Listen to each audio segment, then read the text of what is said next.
So I'm going to take the gum out of my mouth and I'm just going to stick it on right here. See how the door is locked? Yeah. The keys are locked in the car, and this is going to unlock your car so easily. So this is the process. I know people lose their keys in the cars and they lock it in. You're never going to have to call your insurance companies again. So I have 2 C batteries, and what I'm doing here is I'm going to create a supercharger to open up and pop this open. What? So you don't want both positive ends on one side. You want to alternate it. And now I'm just going to use a rubber band and close these together so they're really tight, right? This is the first step, right? Pay attention closely. So now what we're going to do is we're going to take the iPhone charger. Everyone has an iPhone charger or a cable like this in their home. And the whole point of this is that you can use stuff in your house. If you lock your keys, you can run back in and just get it, no problem. So what I'm going to do is you want to create a point of contact from this end onto both ends here. Make sure you don't want it to be on the left side or the right side. It has to be touching both. So now that I have it touching both, I have electrical tape, and I'm just going to tape this piece onto here so that it stays put. So I cut a piece of electrical tape off.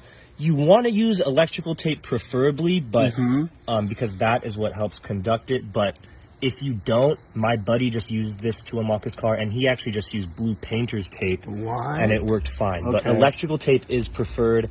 I have it in my house. So look at this. I'm just going to tape this on here, right? Remember, maintaining that point of contact between the positive and negative ends of the battery.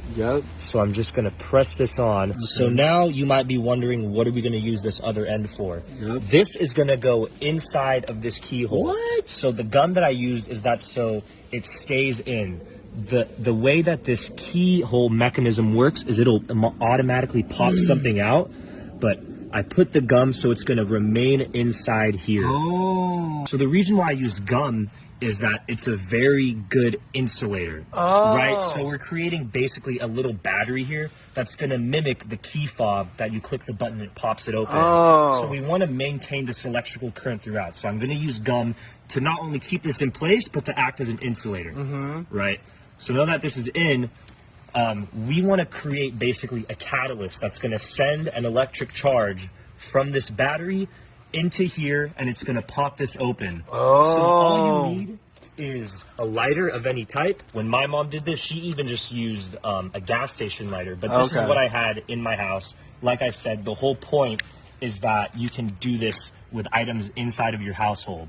So when I touch this onto here, right, I'm just going to do light taps. You don't want to hold it on. You just want to do light taps, and you want to make sure that the flame is in contact, same as with the charger, with both the positive and negative side. That is what's going to create the electric charge up here. So I'm going to do this here and watch closely to what happens. This should pop up and let us inside and get our keys.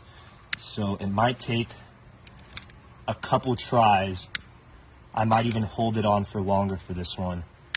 But if you hold it right, see that? Oh my God, it worked! It popped up and we're in. Look at that.